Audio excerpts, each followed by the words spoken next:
What do the Kingdom Hearts games do for your life? You ever have your heart ripped out as a child? The Kingdom Hearts series, everybody. Like and subscribe, everyone. I wore this neat jacket for you. The Kingdom Hearts series and what it does for your life.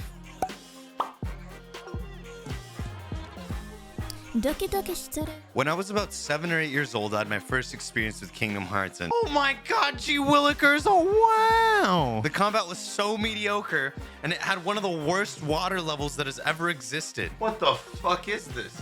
But the atmosphere that Kingdom Hearts created was so dreamlike and inescapable to my eyes. The eyes of an innocent, yet very horny child who thought that Kairi was the most beautiful, non-existent person he'd ever seen. I long for your 2D touch, Kairi. That was the primary reason I pushed through the first Kingdom Hearts. My heartstrings being pulled by Kairi was what kept me playing, and what ignited my love for hentai.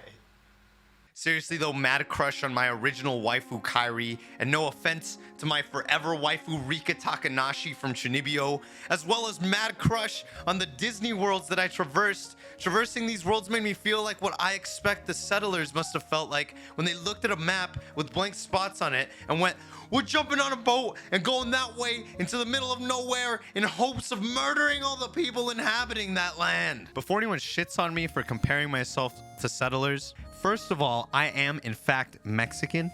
Second of all, blame America's educational system for teaching me in 2nd grade that the natives and settlers were homies and that Christopher Columbus brought them together. That's pretty messed up, man. So it's really not my fault.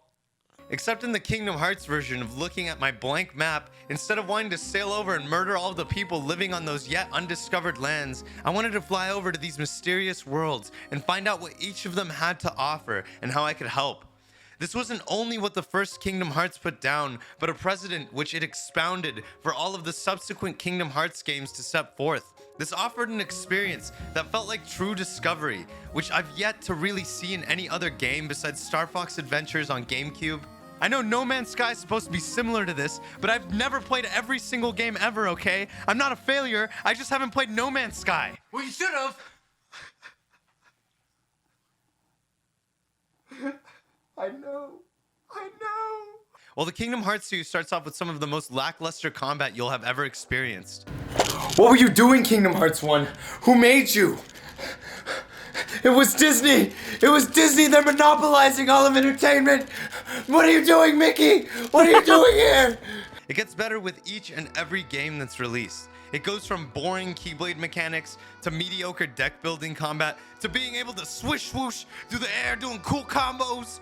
Each of these 9 games, we're gonna take a quick pause here. Here are the 9 Kingdom Hearts games that have come out in order of release for context. Besides Kingdom Hearts Union X, that's a dirty cash grab, Disney. Get your dirty hands off of my money, Disney, unless you release a game like this, and I'll throw whatever you want at you. Introduce a layer of combat that turns the whole Disney experience into the most non-anime shit that you've ever witnessed, until it finally morphs into the most anime shit you've ever witnessed, but with Disney characters jumping around. Kingdom Hearts 3's combat has been met with a lot of hate because of its simplicity, but I believe that the combat comes in as strong as ever. It incorporates some of the best parts of all of the other games, especially in the way in which it introduces flow mechanics. Flow mechanics were the high-intensity parkour mechanics that came into Kingdom Hearts Dream Drop Distance, which is the game that comes right before Kingdom Hearts 3 in the Kingdom Hearts timeline. You know that confusing timeline I showed you earlier? Well, here's another timeline of when the events of each game take place. What is this confusing nightmare?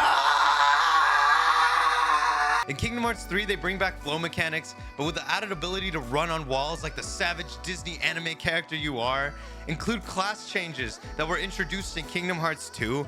I could turn to a cool, heartless version of myself. They had Disney rides as powerful moves, and give your Keyblade the ability to turn into a different weapon, as well as allow the player to switch between 3 different Keyblades. It's like they took the biggest Kingdom Hearts fanboy out there and asked them to make a game for everyone that's been playing since day one. I'm obviously kidding because I am in fact the biggest Kingdom Hearts fanboy there is, and no one asked for my opinion. Assholes. On top of all of this, the most important thing that Kingdom Hearts did that has nothing to do with how expansive its universe felt or how fluid its combat was the ability to make me feel feelings that no other game or piece of entertainment has gotten me close to comprehending. Everyone makes fun of the fact that Kingdom Hearts' scripts are riddled with the words light, heart, and darkness a million times. Heart. Heart. Heart. Heart. Heart. heart. Rightfully so. And makes drinking games that will kill you of alcohol poisoning due to how many times these words and certain actions appear. Somebody please make it stop. This is too much, please. But all of this is part of the process that comes along with learning to love the love that Kingdom Hearts has to offer.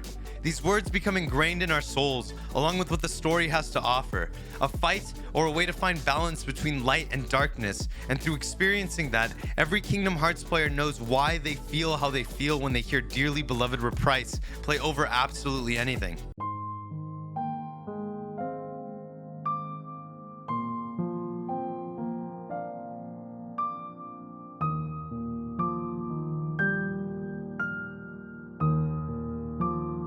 Every character feels so positively purposeful. Sora represents the kindest soul imaginable, who's basically flawless and lives in hyper-optimism even though he's gone through some of the worst defeats imaginable, yet stays trapped in his own childlike ignorance. Kairi is a longing lover striving to become stronger to fight alongside her friends. Riku has found balance between darkness and light, becoming a physical embodiment of yin and yang. And Axel has internally fought himself out of being a hyper-nihilist through the power of forming real friendships and feeling aromantic love towards those friends to the point where he gave up his life's purpose and became a better version of himself. The main characters we're given and their journeys are like those that we traverse in our day-to-day lives. They face hardships and follow tropes, yet stay true to the process of changing once they figure out who they want to become. They help us learn that change is possible, and as a child, as well as a growing adult, that's important because we seem to lose that through life's journey and become stuck in our mistakes or traumas. We have to find our way back from the darkness to realize that you have to persevere and become somewhat of a trope of what you want to be, but in doing so, form your own unique light. Kingdom Hearts made it okay to love the lives of characters who weren't real, which in turn made loving the characters that I surround myself with in real life so much easier.